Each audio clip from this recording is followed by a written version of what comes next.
Have Elissa Slotkin. We have to get out to the Democratic rebuttal. The senator from Michigan. Let's listen. A lot shorter than what you just watched. I won't take it personally if you've never heard of me. I'm the new senator from the great state of Michigan, where I grew up. I've been in public service my entire life because I happened to be in New York City on 9/11 when the Twin Towers came down. Before the smoke cleared, I knew I wanted to make a life in national security. I was recruited by the CIA and did 3 tours in Iraq alongside the military. In between, I worked at the White House under President Bush and President Obama, 2 very different leaders who both believed that America is exceptional. You can find that same sense of patriotism here in Wyandotte, Michigan, where I'm speaking from tonight.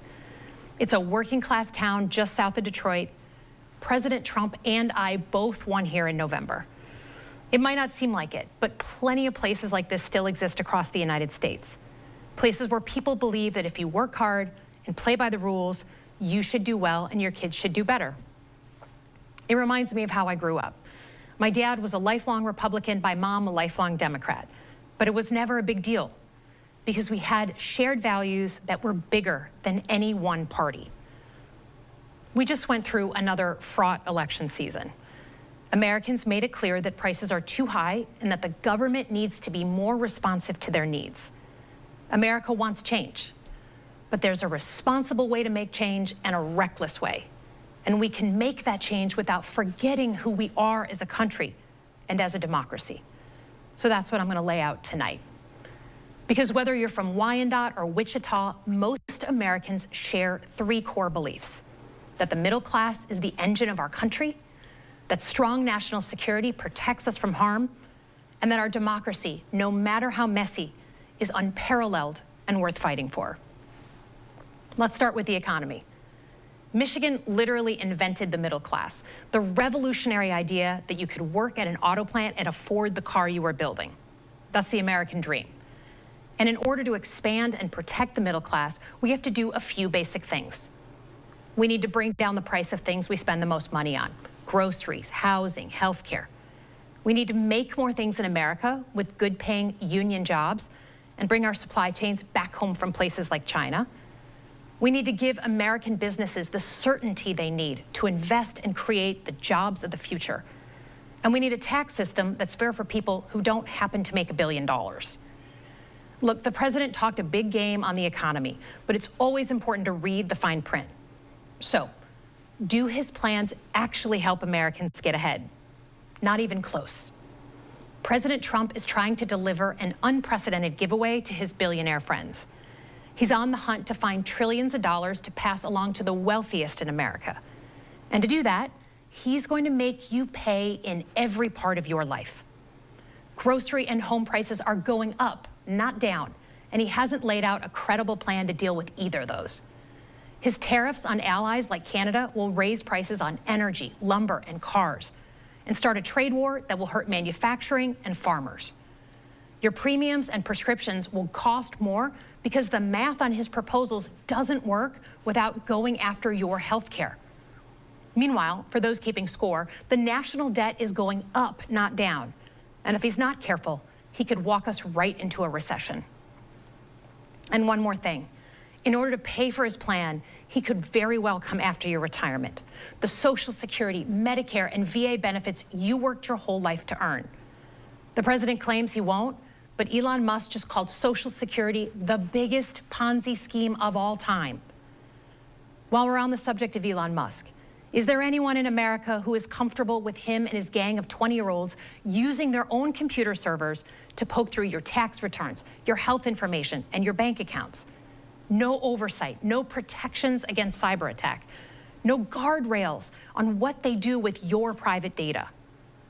We need a more efficient government. You want to cut waste? I'll help you do it. But change doesn't need to be chaotic or make us less safe.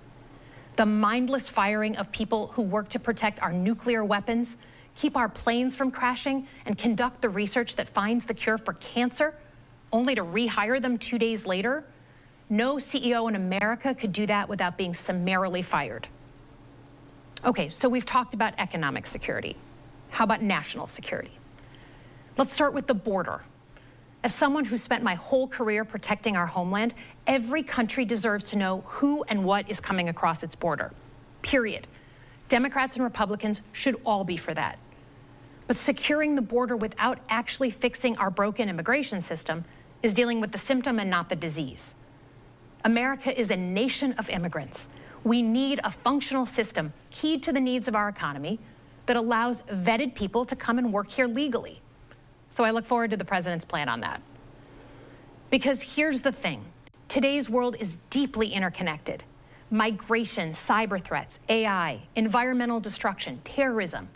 One nation cannot face these issues alone. We need friends in all corners, and our safety depends on it. President Trump loves to say peace through strength. That's actually a line he stole from Ronald Reagan. But let me tell you, after the spectacle that just took place in the Oval Office last week, Reagan must be rolling in his grave. We all want an end to the war in Ukraine, but Reagan understood that true strength required America to combine our military and economic might with moral clarity. And that scene in the Oval Office wasn't just a bad episode of reality TV. It summed up Trump's whole approach to the world. He believes in cozying up to dictators like Vladimir Putin and kicking our friends like the Canadians in the teeth. He sees American leadership as merely a series of real estate transactions.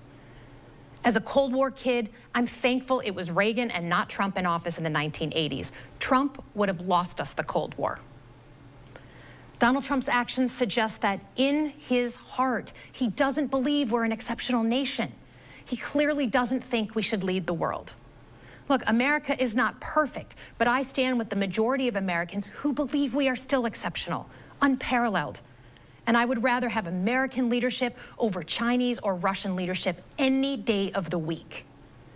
Because for generations, America has offered something better. Our security and our prosperity, yes, but our democracy, our very system of government, has been the aspiration of the world. And right now, it's at risk. It's at risk when the president decides you can pick and choose what rules you want to follow, when he ignores court orders and the Constitution itself, or when elected leaders stand by and just let it happen. But it's also at risk when the president pits Americans against each other, when he demonizes those who are different and tells certain people they shouldn't be included. Because America is not just a patch of land between two oceans.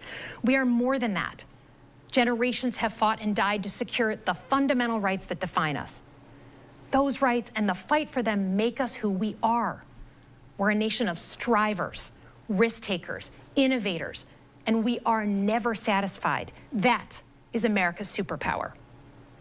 And look, I've lived and worked in many countries.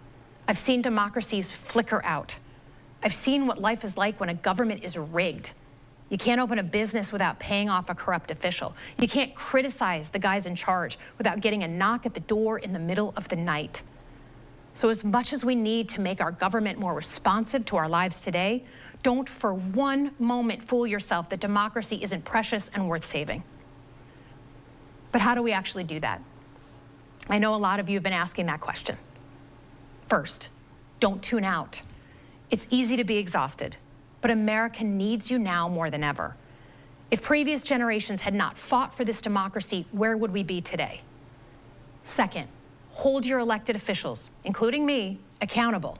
Watch how they're voting. Go to town halls and demand they take action. That's as American as apple pie. Third, organize. Pick just one issue you're passionate about and engage. And doom scrolling doesn't count. Join a group that cares about your issue and act. And if you can't find one, start one. Some of the most important movements in our history have come from the bottom up. In closing, we all know that our country is going through something right now. We're not sure what the next day is going to hold, let alone the next decade. But this isn't the first time we've experienced significant and tumultuous change as a country. I'm a student of history, and we've gone through periods of political instability before. And ultimately, we've chosen to keep changing this country for the better. But every single time, we've only gotten through those moments because of two things: engaged citizens and principled leaders. Engaged citizens who do a little bit more than they're used to doing to fight for the things that they care about, and principled leaders who are ready to receive the ball and do something about it. So thank you tonight for caring about your country. Just by watching, you qualify as engaged citizens. And I promise that I and my fellow Democrats will do everything in our power to be the principled leaders that you deserve. Good night, everyone.